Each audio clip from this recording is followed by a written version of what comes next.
लोग हाथ जोड़ते हैं, मन में कल्पना करते हैं, जब भोग लगाते हैं तो त्वदीयम वस्तु गोविंदम तुभ्यमेव समर्पये कहने के पश्चात लोग ध्यान करते हैं ठाकुर जी आ रहे हैं, पा रहे हैं, और पुनः लोग प्रसाद को उठा लेते हैं।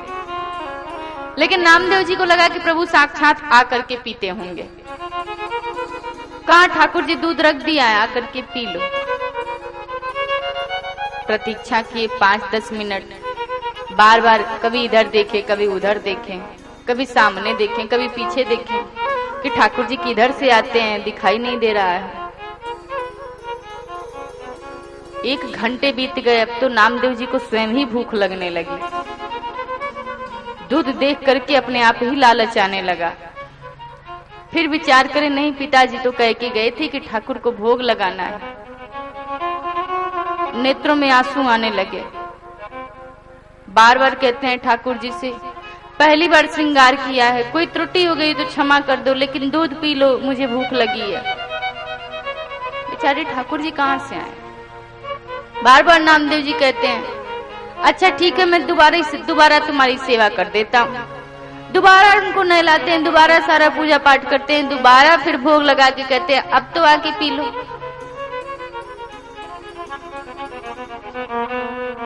नामदेव जी बार बार कहने लगे, कहते कहते रोने लगे। छोटे से बच्चे 5 वर्ष के रोते रोते देखा कि ठाकुर जी नहीं आ रहे हैं, तो नामदेव जी में इतना धैर्य था 5 वर्ष के बालक में कि ठाकुर भोग नहीं लगा रहे हैं तो फिर मैं कैसे पी सकता हूँ। रोते रोते वहीं सो गए ठाकुर जी के पास ही।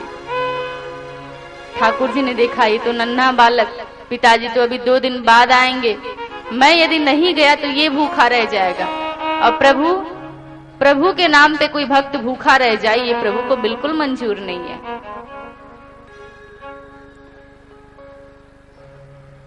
भगवान बांके बिहारी जी मेरे, वो भी बिल्कुल नामदेव जी जैसा स्वरूप बनाए 5 वर्ष का।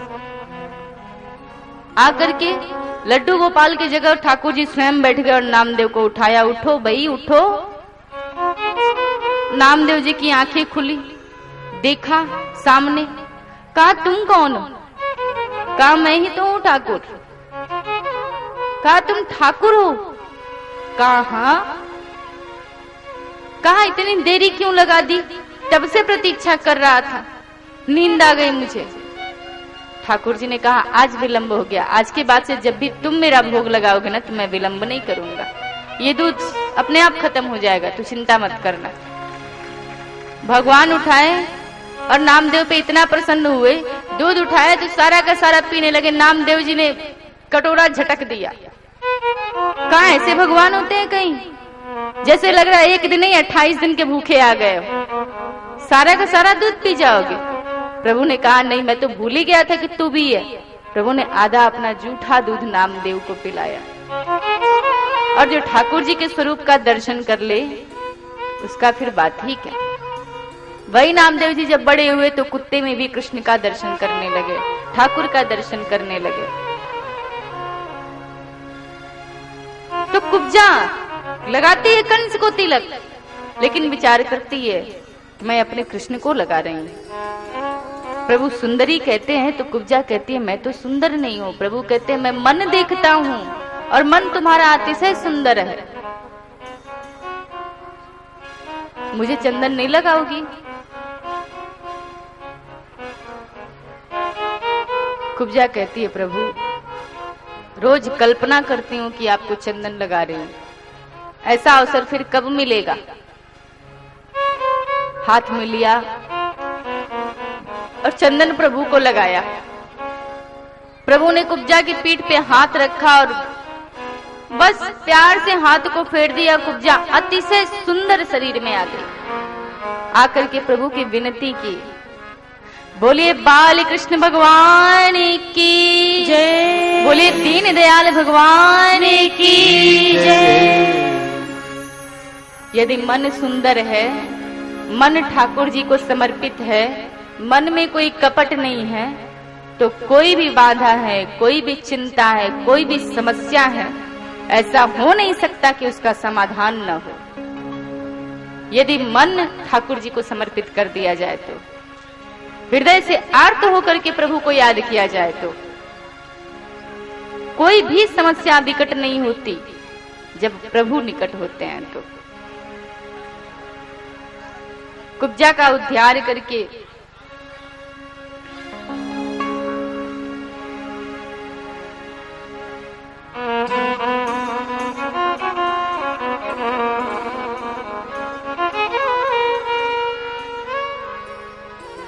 कुब्जा का उद्धार करने के पश्चात प्रभु जाते हैं जहां धनुष यज्ञ का आयोजन हो रहा है।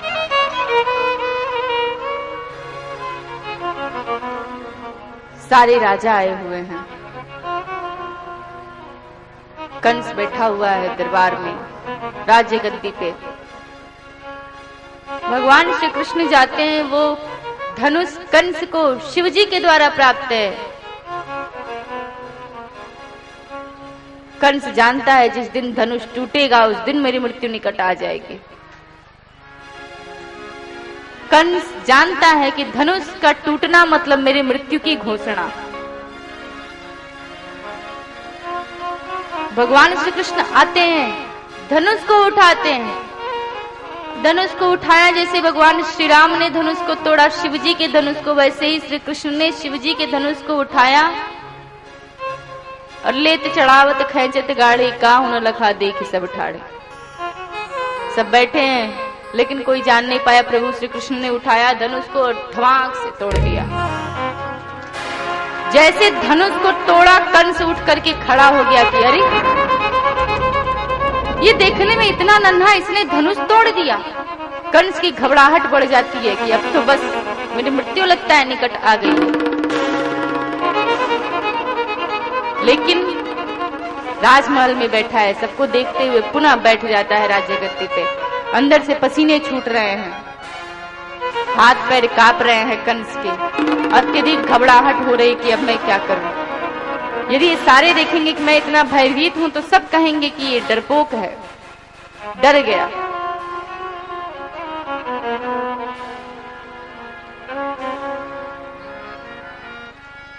कुवलिया पीठ हाथी को कंस बुलवाता है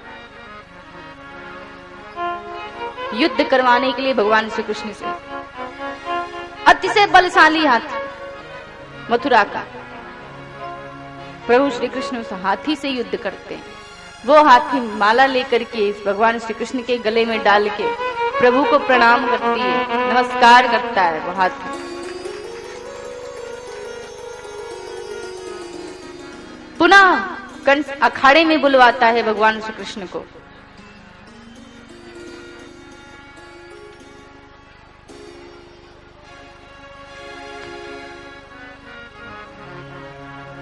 अखाड़े में जब भगवान श्री कृष्ण आते हैं तो उनका कोमल शरीर और चाणूर मुष्टिक पहलवानों को कंस बुलाता है। सारे मथुरावासी देखते हैं, कहते हैं ये तो अन्याय है। पहलवान इतने सारे और कृष्ण अकेले। बलराम जी ने कहा मैं भी साथ में। सब कहते हैं ये अन्याय, क्रूर जी कहते हैं ये अन्याय है, ऐसा नहीं होना चाहिए। ये देखने में इतने सुकुमार कोमल और ये पहलवान इतने विशाल राक्षस की तरह से कैसे युद्ध करेंगे। प्रभु ने कहा तुम चिंता न करो, हम अपने भक्तों के लिए जितने कोमल है ना, अपने भक्तों के शत्रु के लिए उतने ही कठोर बन जाते हैं।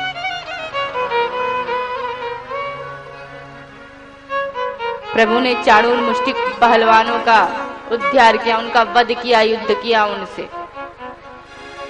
उनके वध के पश्चात जैसे उनका वध हुआ प्रभु कंस के तरफ बढ़े। अतिशय भयभीत हो गया कंस। कंस आया, राजगद्दी छोड़ करके नीचे सभी दरबार में बैठे हुए हैं मथुरावासी जो भगवान श्री कृष्ण की जय जयकार करने वाले हैं। सब प्रभु की जय जयकार कर रहे हैं और प्रभु कंस से युद्ध करना शुरू कर दिए। अत्यधिक समय तक कृष्ण ने युद्ध किया कंस से, दोनों में भीषण युद्ध हुआ। और युद्ध के पश्चात प्रभु ने दोनों हाथ उठा के कंस के ऊपर बैठ करके और कंस का वध किया प्रभु ने। बोलिए बांके बिहारी लाल की जय, बाल कृष्ण भगवान की जय। जैसे कंस का वध किया, सारे नगरवासी हर्षित हो गए, प्रभु पे पुष्पों की वर्षा करने लगे, जय जयकार करने लगे। चलो मुक्ति मिली कम से कम। जैसे इलेक्शन होता है और नया नेता घोषित कर दिया जाता है, मालाएं पहनाई जाती है ना, सबकी चिंताएं दूर हो जाती हैं, भले ही 2-4 दिन बाद पुनः वही देखने को मिल जाए। सबने जय जयकार करी भगवान श्री कृष्ण की।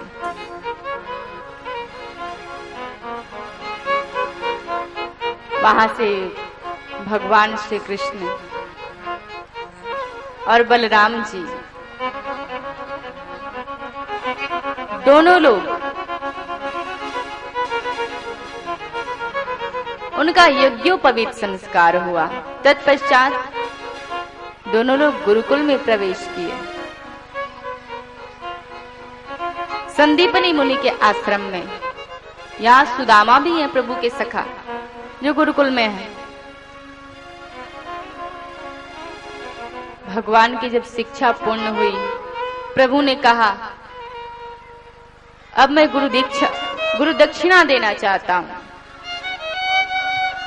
संदीपनी मुनि से हाथ जोड़ के प्रभु ने कहा कि आप जो मांगेंगे मैं आपको दूंगा।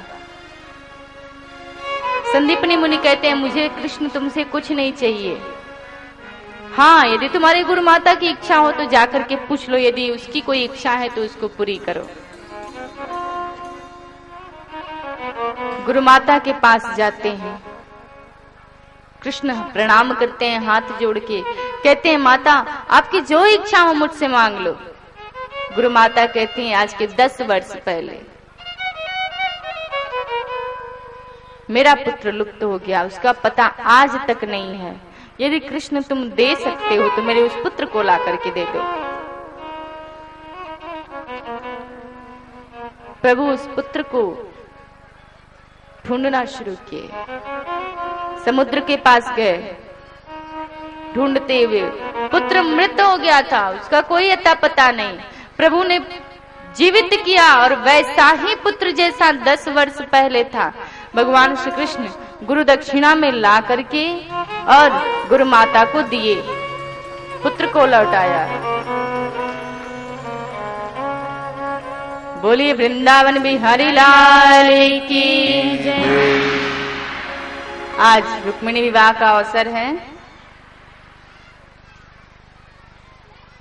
आज तो भीड़ अपार दिखाई दे रही है।